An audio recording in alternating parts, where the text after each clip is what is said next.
Salut à tous. Aujourd'hui, je vais vous parler de la Thaïlande. Vous savez, il y a quelques temps, on a fait une vidéo sur le Laos, d'ailleurs merci beaucoup pour tous vos retours positifs, et je vous disais que le Laos était notre coup de cœur de l'Asie du Sud-Est. Mais j'avais un peu oublié à quel point j'avais adoré la Thaïlande.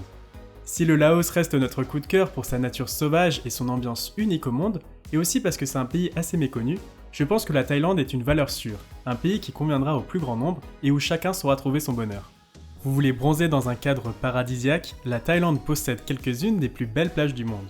Vous voulez découvrir une gastronomie riche et délicieuse, la Thaïlande est le royaume des pad thai, des pad see ew, de la pâte de curry et du mango sticky rice. Vous êtes un amateur de culture bouddhiste ou vous voulez tout simplement découvrir quelques-uns des plus beaux temples du monde, direction la Thaïlande. Vous êtes un amoureux de la nature et de la randonnée, à la recherche de magnifiques paysages naturels abritant une biodiversité unique au monde, les aires protégées thaïlandaises représentent un tiers de la superficie du pays. Et bien sûr, si vous êtes en quête d'activités pour sublimer vos vacances, il y a tout ce qu'il vous faut en Thaïlande. Vous pourrez y faire de l'escalade, de la plongée, des cours de cuisine, profiter d'un massage thaï ou de sorties en bateau, ou encore assister à un match de boxe thaï. Vous l'aurez compris, la Thaïlande est un pays formidable, très riche et diversifié. Mais cela vient avec un défaut pour nous autres voyageurs qui souhaitons découvrir cette destination haute en couleurs. Il y a une très forte affluence touristique. C'est près de 40 millions de touristes qui viennent annuellement découvrir ce joyau asiatique. C'est le 9e pays le plus visité au monde. C'est pour cette raison que je n'étais pas particulièrement enthousiaste d'arriver en Thaïlande après notre séjour très agréable et paisible au Laos. Mais j'ai été très agréablement surpris, et Jade et moi avons vraiment apprécié notre séjour dans ce merveilleux pays. Nous y sommes restés 1 mois et demi, mais nous aurions voulu y rester beaucoup plus longtemps. Alors, où faut-il aller en Thaïlande et surtout que faut-il y faire? Eh bien c'est ce que nous allons voir tout de suite. C'est parti pour cette vidéo qui s'annonce assez dense, tout simplement parce qu'il y a énormément de choses à dire sur ce magnifique pays. D'ailleurs je pense que l'on divisera ce tournage en deux. Grosso modo, la vidéo que vous êtes en train de voir traitera du nord de la Thaïlande et de Bangkok, et la suivante des îles paradisiaques du sud de la Thaïlande et de ses parcs nationaux qui abritent des espèces animales surprenantes.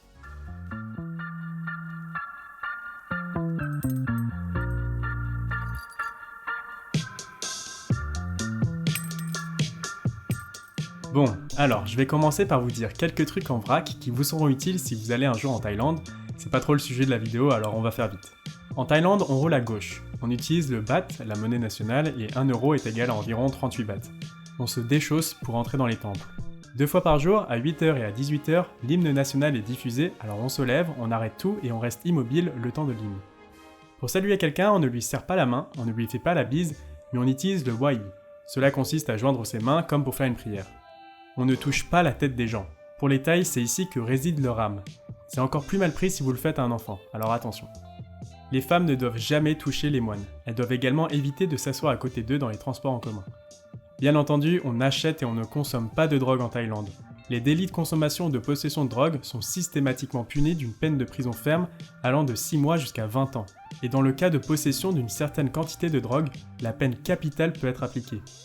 Et la règle numéro 1 à connaître, il est interdit de dire du mal sur le roi ou la famille royale.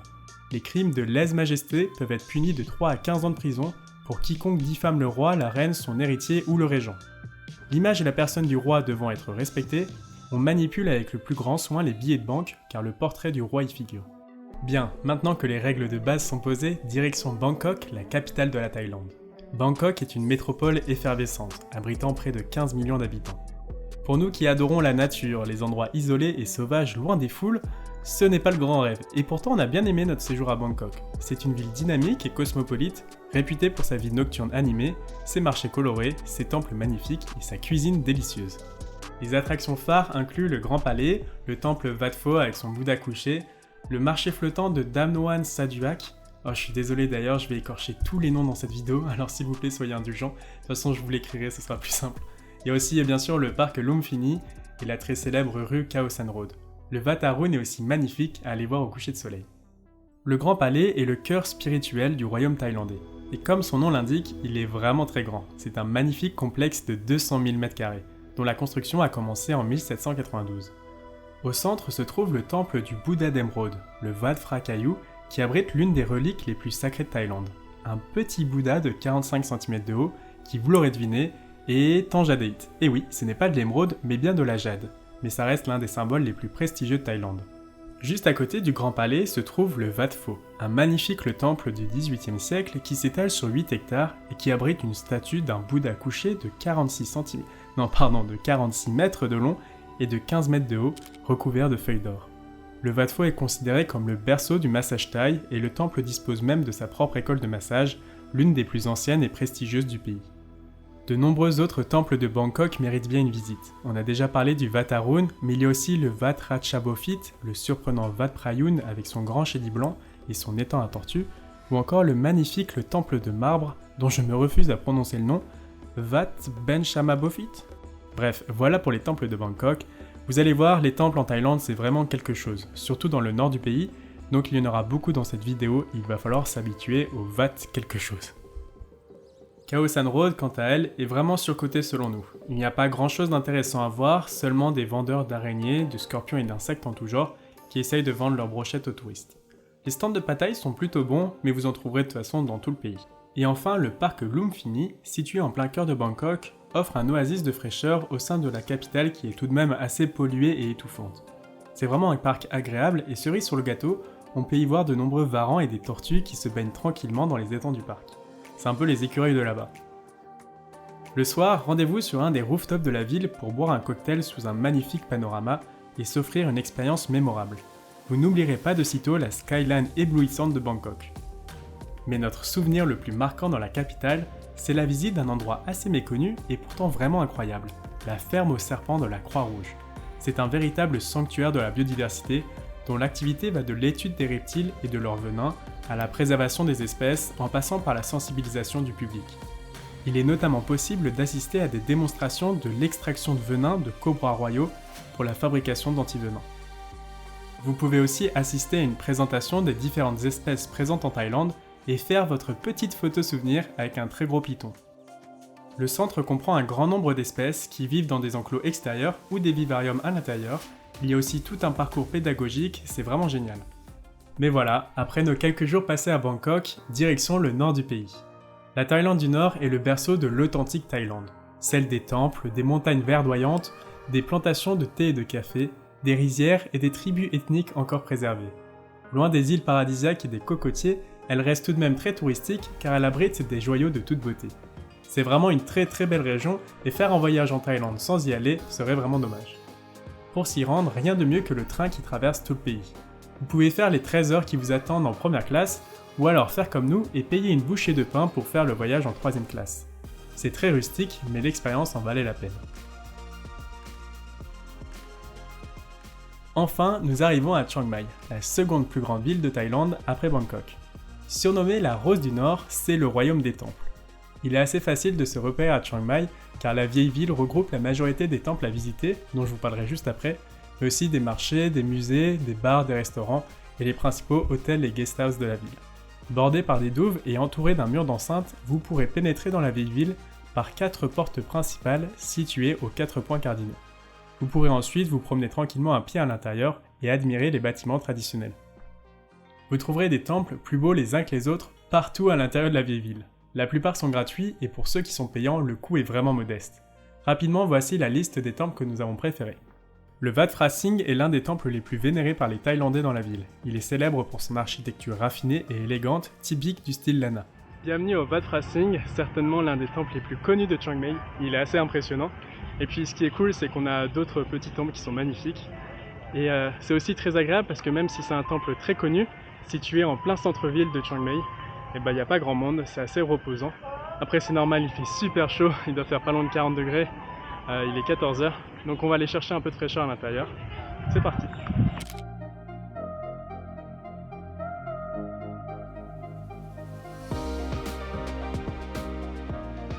Le Wat Chedi Luang est l'un des principaux temples de Chiang Mai. Il abritait à l'origine le fameux Bouddha d'émeraude que vous pouvez maintenant voir au Grand Palais à Bangkok. Bien que partiellement détruit par un tremblement de terre, le temple reste impressionnant à voir. Le Wat Itakin Sadue Mang est un petit temple tout en teck situé non loin du monument des Trois Rois. Le Wat Chiang Man est le temple le plus ancien de Chiang Mai, érigé par le fondateur de la ville au XIIIe siècle. Le Wat Buparam, qui est très joli et original. Dans les jardins trônent des sculptures d'animaux et même de Donald. Le Wat Mahawan, un temple qui mêle style Lana et birman avec de nombreuses sculptures de créatures. le Wat Sisuphan, également surnommé le Temple d'Argent, car il est construit en grande partie avec ce métal qui symbolise la pureté. Et hors de la ville, il y a aussi le Wat Umong, situé en plein cœur de la forêt.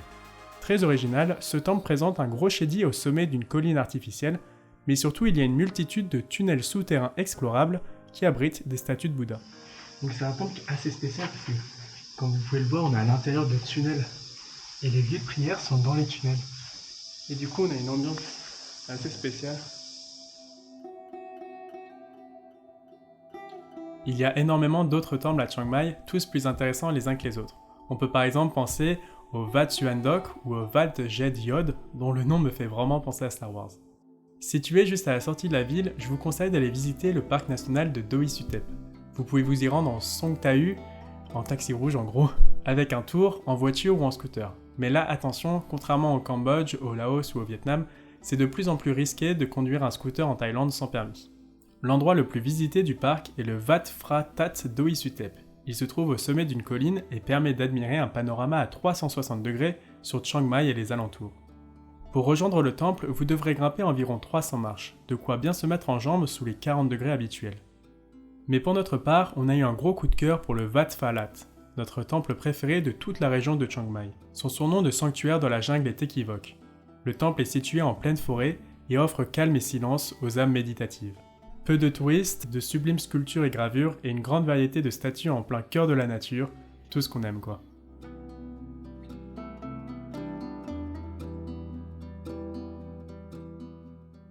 Dans le parc, il y a pas mal d'autres activités, après je vous les conseille pas forcément parce que c'est ultra touristique et pas forcément indispensable.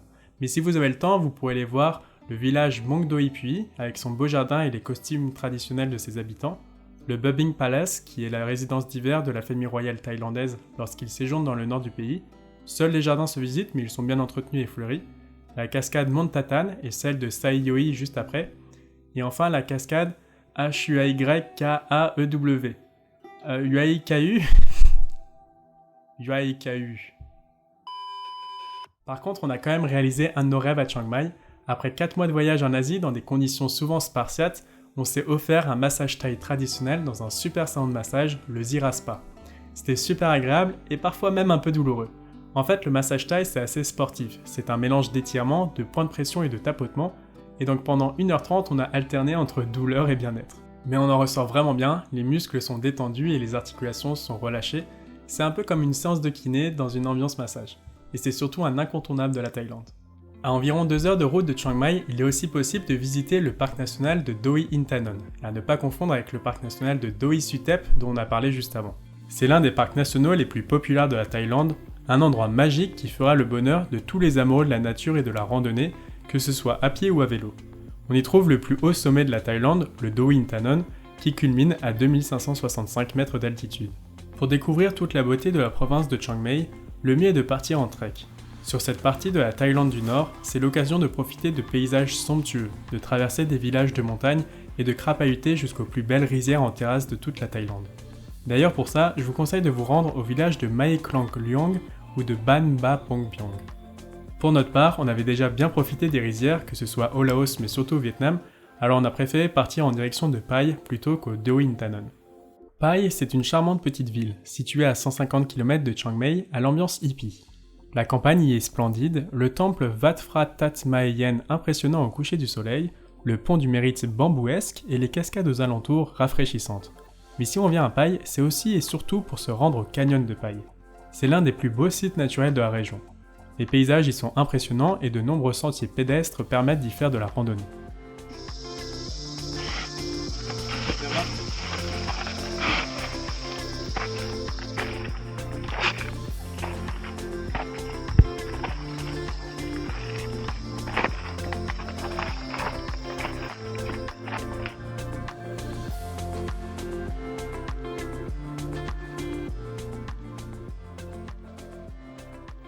Et on s'est aussi rendu à Tam Lot Cave, une immense caverne calcaire abritant d'anciennes peintures rupestres et des formations de stalactites et stalagmites. On a pu y voir plein de chauves-souris et des formations géologiques impressionnantes. Toute la visite se fait sous la lumière d'une lampe à pétrole, mais surtout une partie de la visite se fait en radeau, au cœur même des entrailles de la grotte.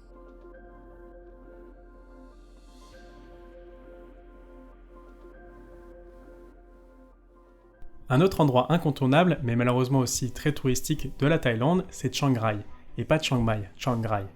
Les touristes n'y vont souvent que pour 3 raisons. La première, visiter le temple blanc. La deuxième, visiter le temple bleu.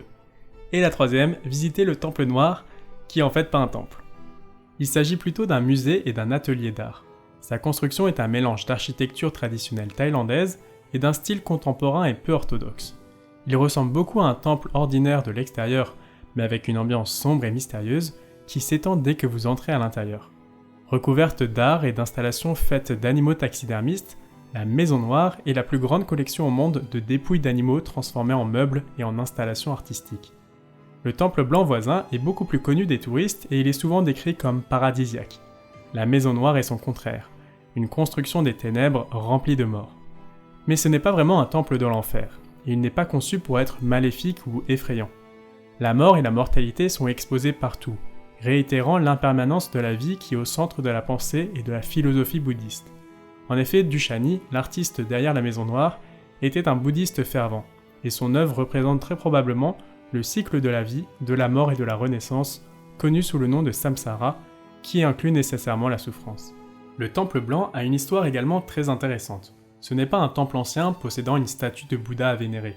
Sa construction a démarré en 1997 et elle n'est même pas encore achevée. C'est l'œuvre d'un peintre thaïlandais du nom de Kosit Pipat, devenu par la suite architecte. Il construit le temple sur ses propres fonds et prévoit qu'il sera terminé dans une 50aine d'années.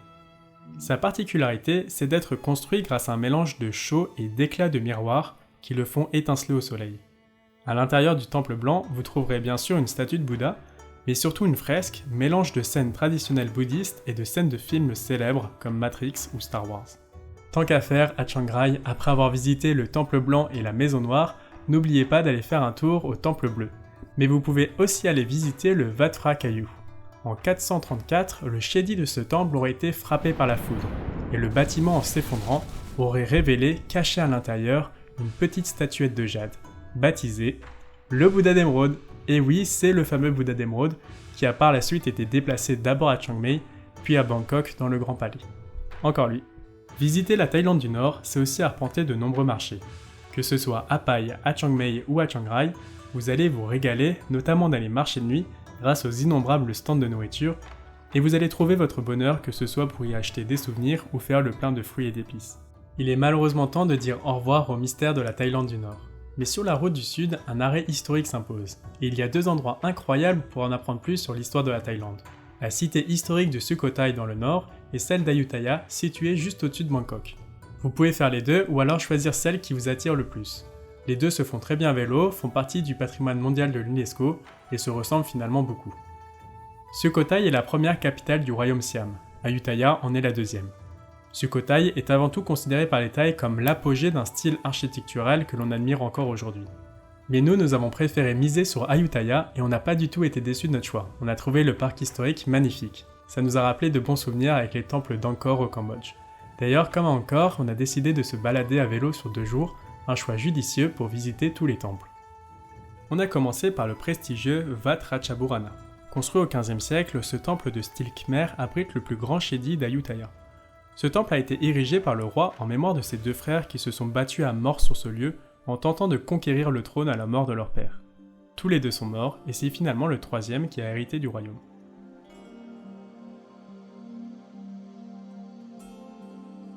Puis on a découvert le Wat Mahathat, le temple le plus connu d'Ayutthaya. Construit au XIVe siècle, c'est le temple le plus ancien de la cité historique et aujourd'hui c'est l'un des plus photographiés. C'est ici que vous trouverez la fameuse tête de Bouddha prisonnière d'un tronc d'arbre, devenue le symbole du parc.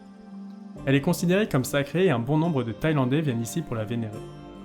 Lors de votre promenade autour du temple, vous verrez que la majorité des statues de Bouddha ont été décapitées par les Birmans. C'est parti pour le 3e temple, le Wat Phra Ram. De style khmer, il possède un très grand prang entouré de shédis plus petits. Le temple est vraiment sympa, dans un cadre naturel et apaisant.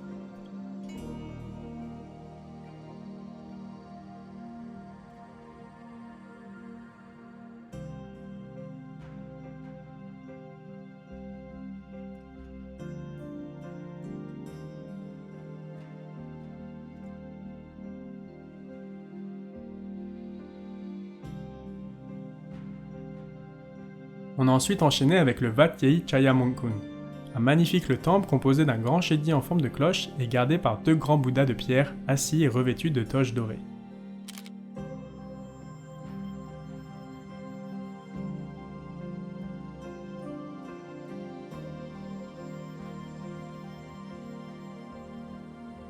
Puis ce fut le Wat Phanan Choang, qui abrite une gigantesque statue de Bouddha assis de 19 mètres, et le Wat Lokaya Sutaram et son Bouddha couché de 42 mètres de long. Vraiment impressionnant à découvrir. Sur nos 2 jours de visite, on a eu de la chance de voir 2 sublimes couchers de soleil. Et il y a 2 endroits idéaux pour en profiter un maximum. Le premier c'est le Wat Phra Sonpet, mon temple préféré d'Ayutthaya. Ce temple, construit au XVIe siècle, est le plus grand d'Ayutthaya et il comporte 3 magnifiques shedis extrêmement bien conservés. Il est vraiment photogénique et magnifique au coucher de soleil. Et le deuxième spot parfait pour contempler le coucher de soleil, c'est le Wat Cha Vatanaram, qui est situé sur les bords de la rivière. De style Khmer, vous pourrez admirer un grand prang central de 35 mètres de haut, entouré par plusieurs shedis plus petits. En gros, c'est un mini Angkor.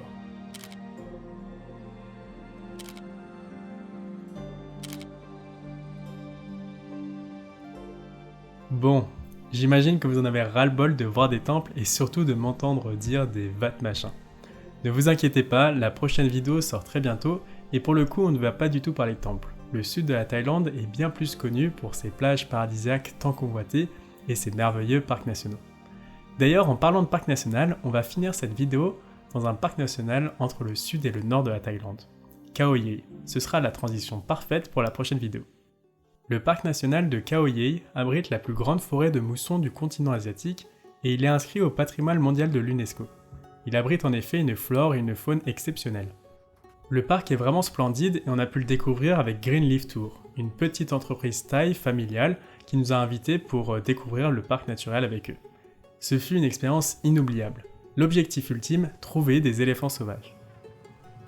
Mais avant de nous rendre au sein du parc national, nous avons fait quelques activités proposées par Green Leaf Tour. Premier arrêt par une source naturelle très prisée des locaux, mais inconnue des touristes pour se rafraîchir et profiter de l'eau turquoise. Premier arrêt de la journée, on va se détendre dans une source. C'est un peu comme le Blue Lagoon au Laos, ça va être sympa. On va pouvoir se baigner. En plus c'est super chaud donc ça va être agréable. Direction ensuite une très belle grotte utilisée pour des pratiques bouddhiques. Avant d'entrer dans la grotte, nous avons la chance de voir une très belle cicadelle de la famille des Fulgoridae. Le long embout buccal en forme d'aiguille de cet insecte est utilisé pour percer l'écorce des arbres afin d'atteindre la sève. Notre guide nous a aussi fait découvrir une multitude de créatures troglodytes. On a pu tenir dans nos mains un amblypige, c'est un arachnide et non une araignée, connu pour son apparition dans Harry Potter. C'est une espèce complètement inoffensive.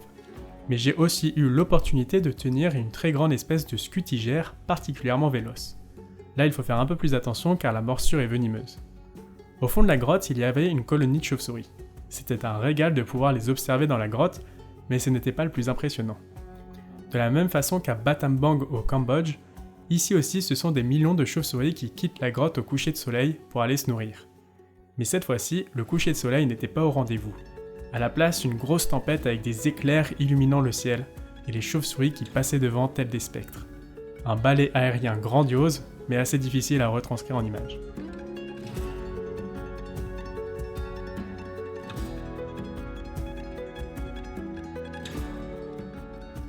Vraiment, c'était génial de vivre tout ça avec Green Leaf Tour. En plus, leurs prix sont plus que raisonnables. Alors allez checker ça, je vous mets le lien en description si jamais vous voulez aller en Thaïlande. En plus, ça c'était que la sortie d'une demi-journée. Mais le lendemain, on a fait une journée entière dans le parc national et ça nous a réservé encore plus de belles surprises. Et du coup, est-ce qu'on a vu des éléphants sauvages? Eh bien, vous le saurez dans la prochaine vidéo. Vous inquiétez pas, elle sortira très rapidement. Je vous raconterai la suite de notre séjour au parc national de Khao Yai et c'était encore mieux que la grotte aux chauves-souris. Puis nous descendrons ensemble dans le sud de la Thaïlande pour découvrir les plus belles plages de la Thaïlande.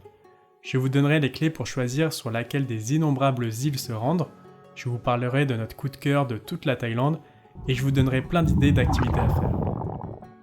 Alors abonnez-vous à cette chaîne YouTube si vous ne voulez pas rater ça, et si vous avez aimé cette vidéo, n'hésitez pas à nous envoyer de la force avec un like ou un commentaire. Vous pouvez aussi retrouver toutes nos photos sur nos comptes Insta. Et en attendant, moi je vous dis à très vite pour une prochaine vidéo. Ciao!